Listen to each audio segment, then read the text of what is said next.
I lived in a little ADU attached to a 3-bedroom house in a suburban area about a mile from town.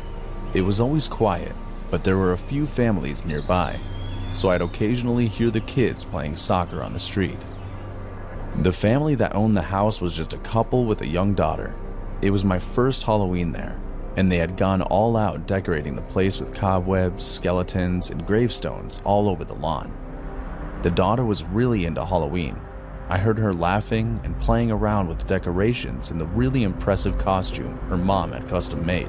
The family was going to go trick-or-treating until 8 and then spend the night with some friends after a party. And they asked me if I could stay in their house and pass out candy. They got those oversized Twinkies and Kit Kats and didn't want to lose their reputation as the best house on the block every Halloween. I agreed and hung out in their living room, watching movies on their huge flat screen and messing around on my phone. Until 7, plenty of kids came to the door. It was actually fun seeing all the costumes. The parents in that neighborhood went all out. Eventually, the crowd died down, and nearly an hour had passed since anyone had come to the door. Just as I had nearly forgotten about the trick-or-treating, someone started to ring the doorbell a dozen times in a few seconds and pound on the door. I got up to check it out, and a kid's voice came from outside, screaming for help. Almost shrieking. I ran to the door and opened it, but the porch was empty by the time I got out there. I stood there for a bit, looking around and trying to calm down, and decided to go back inside, assuming it was a prank. Stuff like that happens on Halloween, so I shouldn't have been too concerned about it. For the next hour, I wasn't able to pay much attention to the movies. I was still worked up over what had happened. Even for a prank, that kid sounded so desperate that it was hard to believe that they were acting. Later, another sound came from the door. Not knocking, but somebody's messing with the handle. I'd made sure to lock it so they weren't able to get in. I looked through the people and saw a middle-aged guy with dead fish eyes staring straight back at me. Call me stupid all you want, but I decided to open the door for him. I thought he might be lost or need some help. Even though he looked off, I didn't want to ignore him. I opened the door a crack and asked him what he needed. He asked me if a boy had come by. I told him that a bunch of kids had been by, but I had a feeling it had something to do with the prank from earlier. He just stood there silently for a bit, looking past me and into the house before shuffling off. I tried to let it go, but the guy seemed dangerous, so I locked up everything and went back to my ADU to get some sleep. When I walked out of the main house, I heard things being moved around near my place. I ran over and found the door to my ADU open and heard banging as someone threw my stuff around. There was an axe near the firewood, so I grabbed it and snuck up. Through the window, I saw the man from earlier tearing apart my place. He kept shouting the name Jake and saying he knew that he was hiding there. He was practically frothing at the mouth and destroying all of my dishes and furniture. I burst in and yelled at him to get out, pointing the axe at him. The man immediately sprinted off, bailing through my back door and disappearing into the woods. While I called the police, I heard a kid crying from under my bed.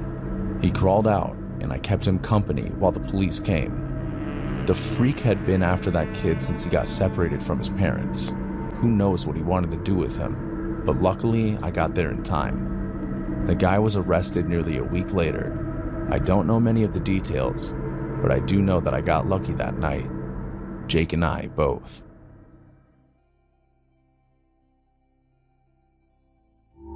I was 13 when it happened. Halloween, the night I learned that some strangers are more than just strange.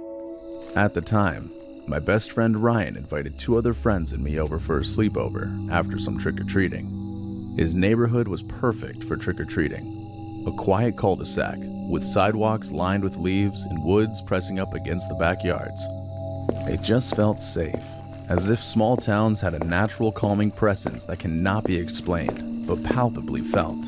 We tore through the streets, laughing and racing from house to house in our costumes. Our plastic pumpkins sagged with candy. By the end of the night, we had already begun discussing which pieces we'd trade back at Ryan's when we arrived at the last house on the street. The house was different from others. The shutters hung crooked, and the paint peeled down from the siding. The porch light flickered weakly, barely holding on for dear life, but the bowl by the door was empty, so Ryan decided we'd knock. A pause, then the door creaked open. A tall woman leaned out. Her hair tangled, her skin sallow, and the sour smell of smoke clinging to her clothes.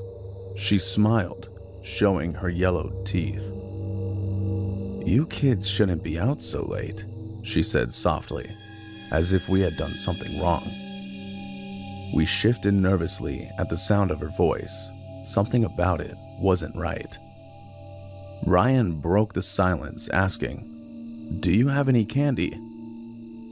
Do you have any candy?" She looked at us one by one, then stopped as she locked eyes with me.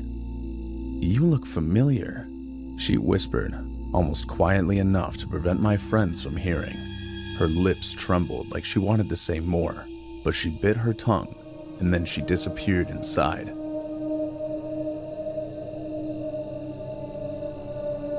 We stood there, frozen.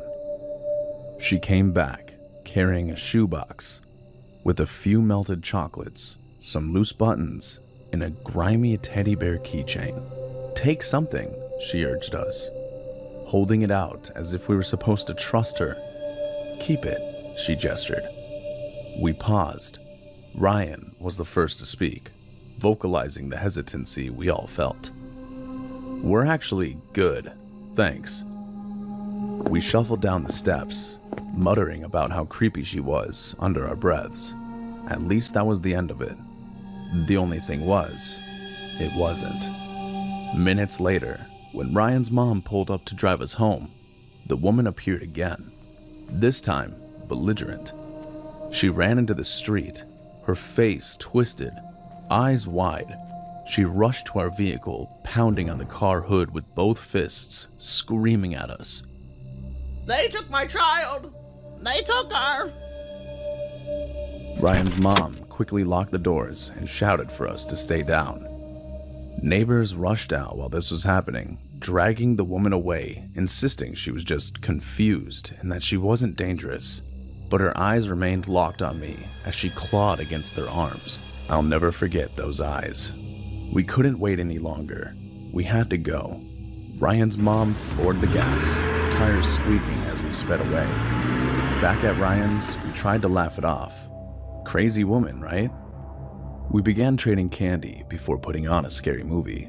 The more we joked, the easier it was for me to believe it had just been a weird run-in and nothing more.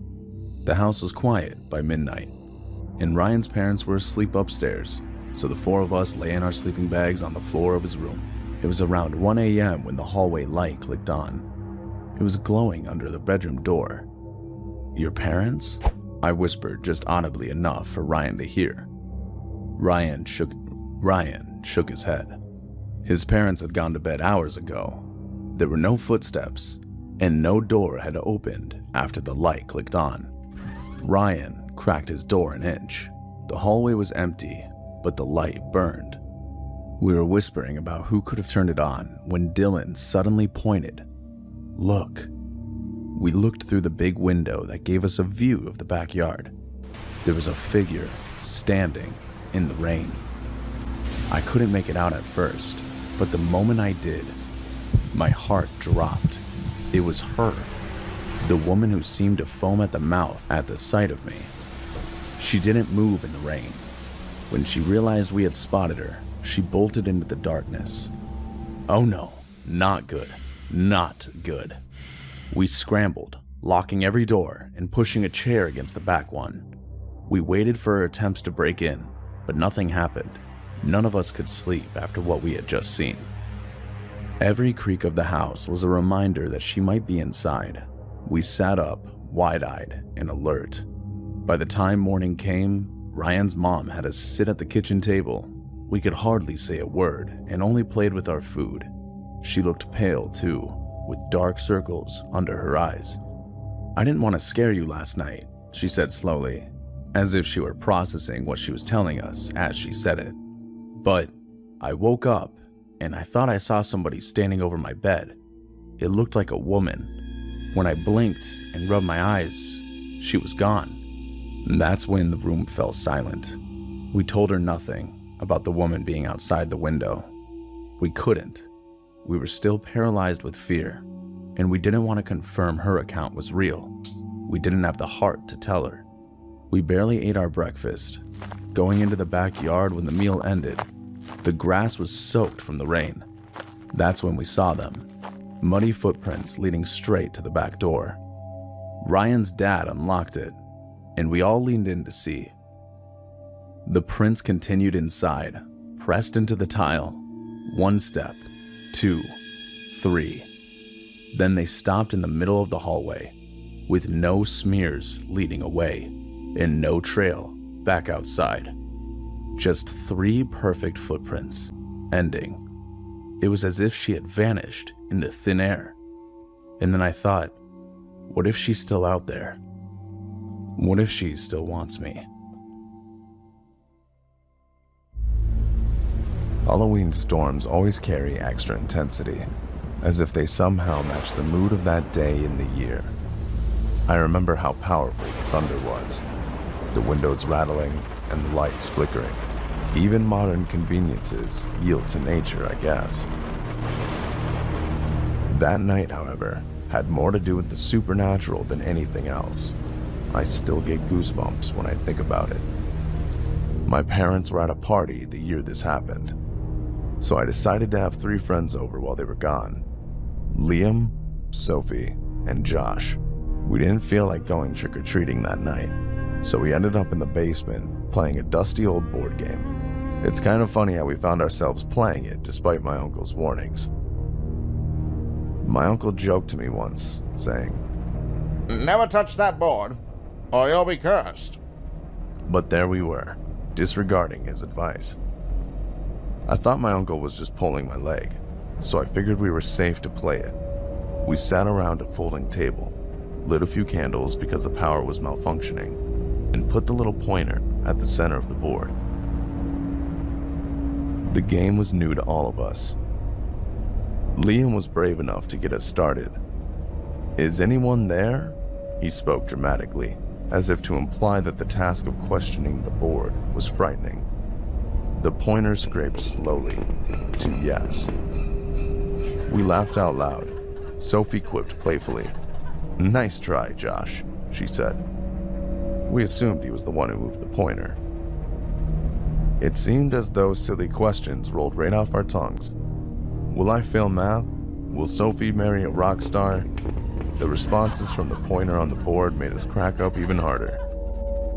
I almost forgot the storm outside by this point. The water dripping from the basement ceiling into a rusty pan below didn't even faze me. Then, something strange happened. Without anyone asking, the pointer shifted again.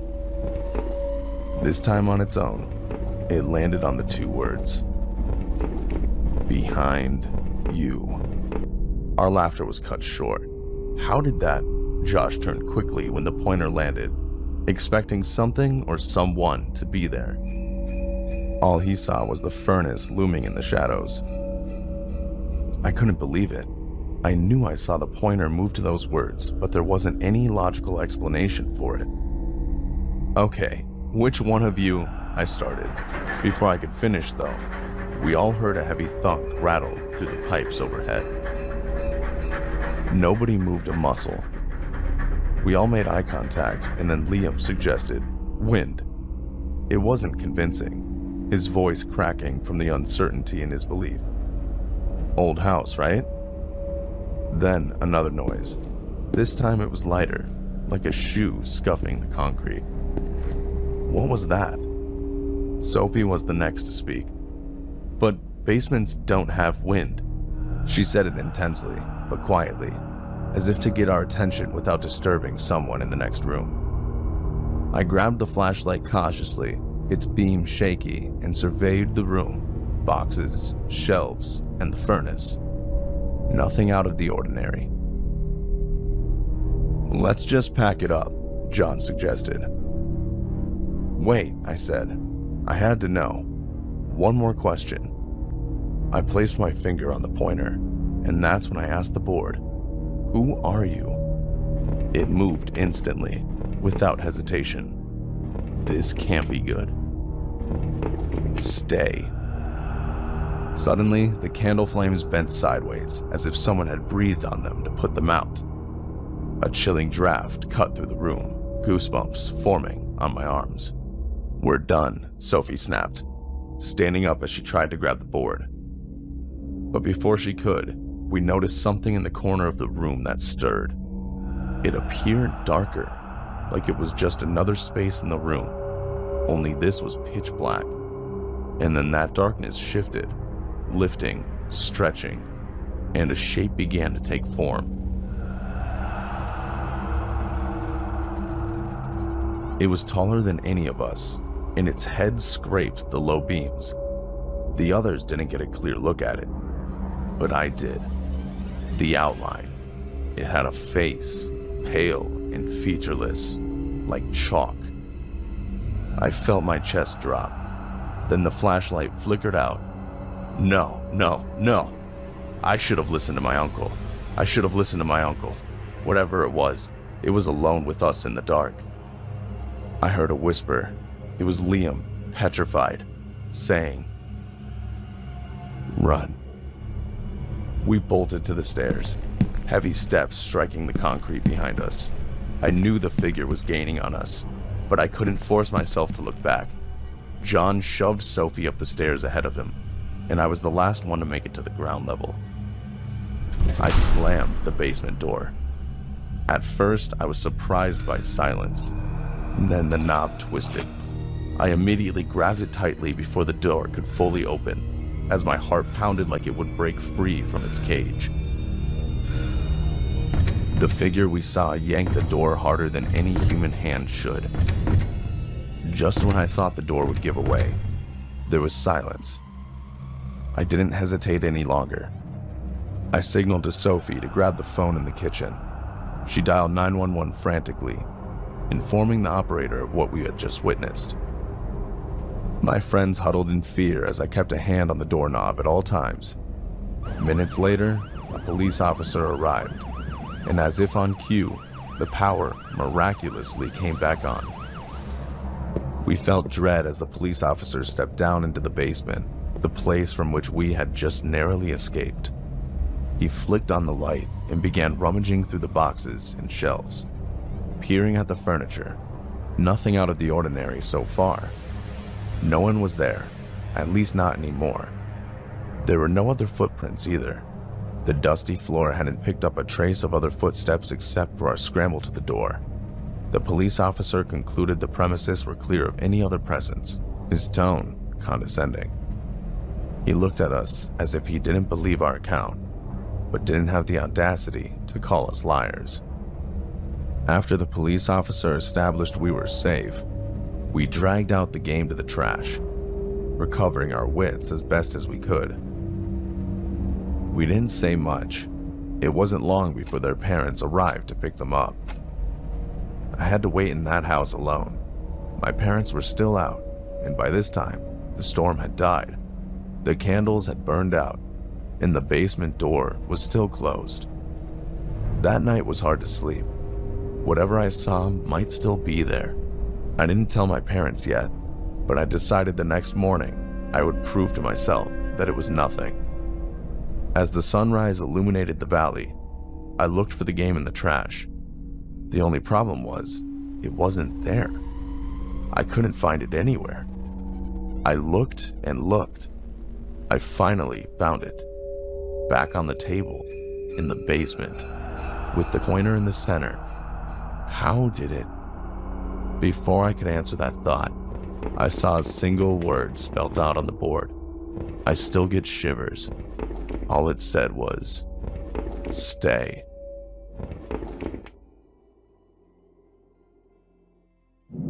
Before my first year of college, my parents kept telling me, never go to the farmhouse. That was a title given to the old party house on a big plot of land a few miles from campus. Of course, their warning just made me want to go even more. In my first few weeks, I learned the house had been abandoned for nearly a decade. Yet, according to some of the upperclassmen, the legend persisted. It had become a rite of passage to leave a mark on the farmhouse. I had a plan in my own, a variation on the Mile High Club. It was a nasty, stupid idea, but the older students said it would cement my legacy. As luck would have it, I started talking to this one girl in late October.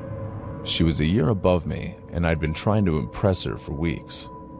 I told her some of my friends in my grade and I were planning to explore the farmhouse on the night of Halloween, then hit up some parties after the adrenaline rush. Surprisingly, she agreed to come. She even scored us drinks. We pre-gamed, and then we finally headed to the farmhouse. It was about a 15-minute drive out of town, down a shitty 2-lane road most of the way. When we reached the address, I turned onto a dirt driveway at a closed gate, but the chain locking it in place was broken. We rolled in, closing the gate behind us, then made our way through the barren field in front of the house. We went silent as the farmhouse came into view. The place was caked in graffiti and barely standing. It wasn't much bigger than a double-wide trailer home either, which made it seem more like a drug den than a party house. When I shut off my car and took away the headlights, the house disappeared altogether. Stepping out of the car, we grabbed our flashlights and made our way inside with ease. The floorboards felt like they were about to give out, but we kept going. The walls had been stripped down to the studs, the wires and plumbing gutted. Needless pipes and other garbage littered the floor, but that was it. We felt like we were alone that night, but only until we heard that noise. It groaned from across the house, the sound of pressure. Somewhere inside the room, at the end of the hall, weight had shifted. My two friends froze and looked at me. I looked at the girl I was with, trying to appear unfazed. I wanted to impress her so badly that I told everyone to stay put while I went to investigate. I crept down the hall, glancing left and right into the rooms I passed, until I reached the closed door at the end of the hall. Slowly, I pushed the door open and found more nothing. I stepped in for a closer look, stopping in the center. I could feel that I was in that room where the craziest things happened, but the floor there was the cleanest in the entire house. Suddenly, the door slammed shut behind me. My heart jumped out of my throat, and I turned around. Standing in front of the door was the girl. She walked toward me in the beam of my flashlight as she turned off her own, telling me my other friends had gotten scared and ran outside. They left her alone, so she came to find me. I asked her then if we were alone, and she nodded. She looked scared, so I took the light off her face and hugged her. I wanted to comfort her, but where her hands moved after hugging me back for a few seconds changed the mood entirely. I was thrilled and ready to roll. I put my hands on her in return. Then she lifted her head up, leaning in for a kiss. I closed my eyes and kissed her, feeling like I'd pulled off the impossible. Then, through my eyelids, I sensed a flash of light. I instinctively opened my eyes an instant later and saw it again. Behind the girl, floating in darkness for a split second, a camera flash. I jumped out of my skin. I lost my composure and dropped my flashlight before I grabbed the girl and started to run out of there. She asked me what I was doing, but I knew there was no time to explain. By sheer luck, I managed to find the way out, and we jumped into my car. There, I almost screamed. I could feel the presence of people behind me, in my car. But when I looked in the back seat, it was just my friends. They seemed almost as scared as I was, but I didn't ask them what happened. I just drove. Once we got back to town, it was clear that the night was shot, so I dropped everyone off and went home. In the days that followed, I tried to get the guy's end of the story. They only gave me vague answers about going off to investigate some other noise, but I could tell they were hiding something. I didn't say everything that happened to me either. I felt like I had dipped my toe into some weird, freaky shit by going into the farmhouse, and I just wanted to forget about it. However, a few days later, I received a DM on Instagram from an account with 0 followers and only 1 post. It was a picture of me in the dark master bedroom of the farmhouse. My eyes were wide open, staring red at the flash, while my hands were all over that girl. Suddenly, it felt like my life was collapsing. Her face was invisible, but I was terrified someone would find out who she was and use it to blackmail me somehow. My worst fear was that the account would go viral. With that in mind, I simply blocked the account, told nobody about it, and lost contact with everyone involved that night, praying it would all just go away. Only now, years later, do I feel safe enough to talk about this. I have no clue who else was in that house, or who posted the photo. I still don't know what happened to my friends. I certainly don't trust that girl. All I know is I wish I'd listened to my parents when they told me not to go in that godforsaken farmhouse.